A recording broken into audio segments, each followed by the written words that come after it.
How do you overcome a pornography addiction? If you are on the Clock app, I have a playlist for specifically this type of content. Check that out. But to give a quick overview, a few tips. The first thing is the individual has to want to overcome it. If you are the spouse and you have discovered that your spouse is addicted, doing something like putting nanny software on their electronics is not going to help them overcome it, because that's just going to give them something to work to get around.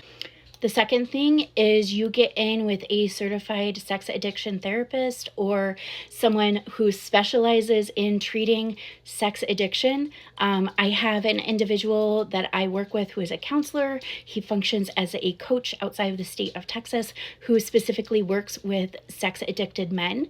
And so you can contact me privately to get his information.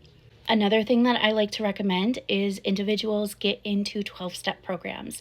There's like Sex Addicts Anonymous. I think there's a second one, but get into a 12-step program and find a mentor and someone to provide accountability for you.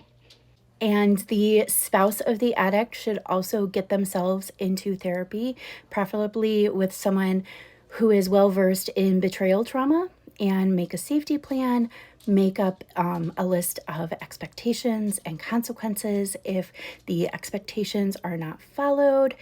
Expectations would be things like attending X number of 12-step meetings per week, meeting with the therapist once a week, things like that. Overcoming pornography is more than just not using pornography anymore, because a pornography addiction comes with a pornified mindset, and that is when you have turned sex into something, a commodity to be consumed for your personal gratification.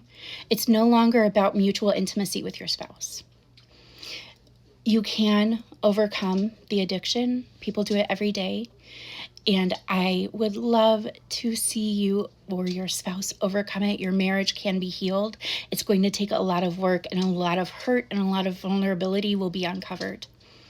It can happen and you can do it, but it's hard. But you're worth it.